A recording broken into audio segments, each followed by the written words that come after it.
तो सशर्त जमानत मिली है राणा दंपत्ति को जितेंद्र, लेकिन कहीं पर भी रिजवान मर्चेंट ने भी जो राजद्रोह का मामला था उस पर कोई सफाई नहीं दी मीडिया के सामने जब उन्होंने बात की कि कोर्ट में उस मामले को लेकर कोर्ट की क्या टिप्पणी थी, उनका क्या रुख था। सूरज मेरे साथ प्रीति सूरज ओझा हैं जो कि अदालत के भीतर मौजूद थे। जी जी जी सूरज, ये बताइए कि क्या कुछ अदालत में हुआ, पूरा जो है समरी दीजिए कि जब आप अदालत में पहुंचे तो उसके बाद क्या कुछ कार्रवाई हुई। जी, जैसे ही हम अदालत में पहुंचे जज साहब आए और बाकी दोनों ही पक्ष के वकील आए और पहले तो कुछ एक दो पुराने मैटर्स जो ऑलरेडी लिस्टेड थे उस पर जज ने अपनी बातचीत की, लोगों की बात सुनी। उसके बाद जज ने ऑर्डर रीड करना शुरू किया जिसमें शुरुआती ऐसे की कि हमने जमानत जो अर्जी थी उसको ग्रांट की है, मतलब दोनों को जमानत दी जाती है। जो शर्तें हैं वो 50,000 का जो श्योरिटी बॉन्ड है वो दोनों को देना पड़ेगा अलग अलग, मतलब 50,000 इनका 50,000 इनका, जिसमें एक से ज्यादा श्योरिटी बॉन्ड चाहिए। इसमें सबसे इंपॉर्टेंट ये है जिस तरह से राणा दंपत्ति को गिरफ्तार किया था,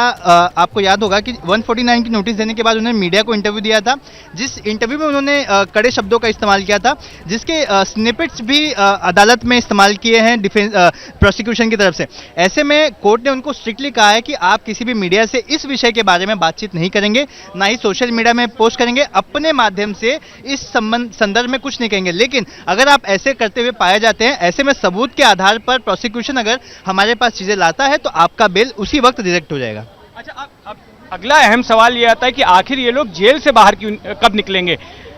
अदालत ने तो आदेश दे दिया है, अदालत ने जमानत दे दी है इनको, अब आगे की प्रक्रिया क्या होगी ये हमारे दर्शकों को समझाइए। देखिए, जो बेल बॉन्ड है वो जो श्योरिटी मांगी गई है वो श्योरिटी आज लाई जाएगी, यहाँ पर श्योरिटी दी जाएगी, जिसके बाद वो बॉन्ड लेकर जिसमें कोर्ट का ऑर्डर होगा और वो बॉन्ड लेकर संबंधित जेल जाया जाएगा। चूंकि एक जेल बहुत दूर है, एक जेल नजदीक है, तो ऐसे में ये उम्मीद लगाया जा सकता है कि नवनीत राणा को आज जमानत मिल सकती है। लेकिन अगर सफर की बात करें, अगर ये चीजें आते आते लेट होती हैं, तलोजा जाने में 1 किलोमीटर दूर है बाइकला जेल से तलोजा जेल, और नवी मुंबई में एक दूसरे शहर में ही है, तो उसमें समय तो लगेगा ही। उसमें समय लगेगा, लेकिन अगर 5 बजे से लेट होता है इन्हें पहुंचने में तलोजा जेल, तो ऐसे में ये कयास लगाया जा रहा है कि नवनीत राणा आज निकल भी सकते हैं तो रवि राणा को एक दिन और जेल में बिताना पड़ सकता है। या फिर ये भी बोला जा रहा है कि अगर ये जो प्रोसीजर है पूरा करने में लेट होता है तो दोनों को भी आज की रात जेल में बितानी पड़ सकती है।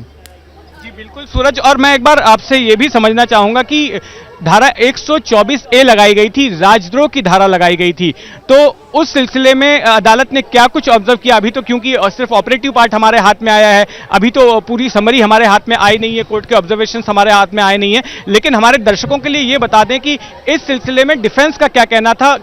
उनका क्या कहना था कि किस तरह से राजद्रोह की धारा लगाई जानी गलत थी। देखिए, डिफेंस का एक ही कहना था कि हमने कभी भी सरकार से हमारी कोई लड़ाई नहीं है, हम सिर्फ ये कहना चाह रहे हैं कि जो उद्धव ठाकरे हैं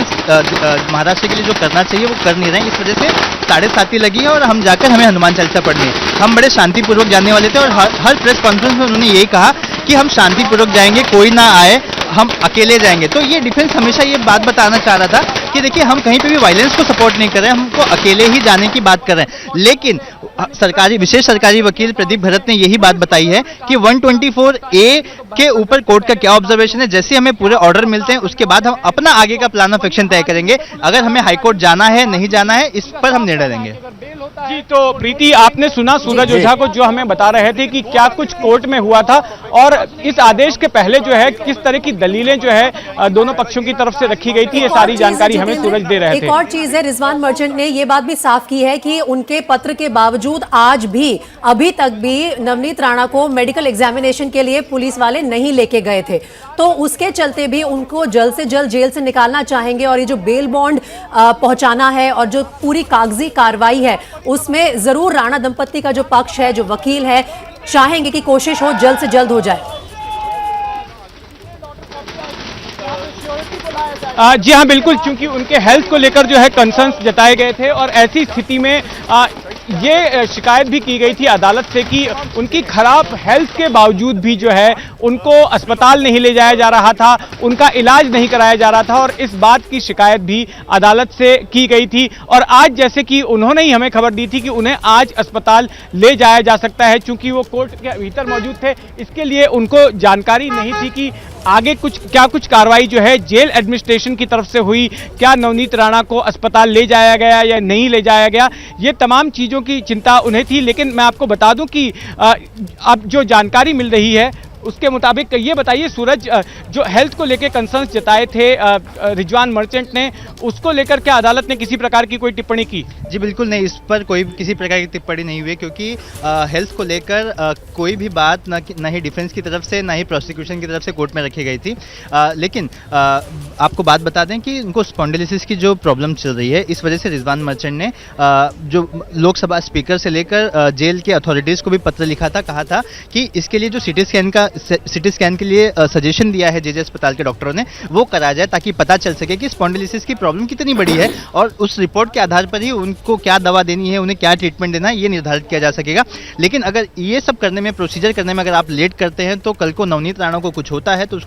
उसकी जिम्मेदारी जेल की होगी। अब ये बताइए कि जेल एडमिनिस्ट्रेशन की तरफ से क्या कुछ किया जा रहा है? जेल एडमिनिस्ट्रेशन फिलहाल तो उन्हें ले जाने की पूरी तैयारी कर रहा है। जो सूत्र बता रहे हैं कि पूरी तैयारी में है, वो उनको कहीं पे भी कभी भी ले जाया जा सकता है, लेकिन नवनीत राणा को कहीं पर भी ले जाने से पहले उनकी सुरक्षा का भी बंदोबस्त किया जाना चाहिए, क्योंकि जिस तरह से शिव सैनिक आक्रामक हुए थे, उन्हें Y+ सिक्योरिटी भी है, तो इन सब चीज़ों को ध्यान में रखते हुए सुरक्षा का बंदोबस्त, सुरक्षा का इंतजाम करने के बाद ही उन्हें अस्पताल के लिए ले जाया जाएगा। ABP न्यूज़ आपको रखे आगे।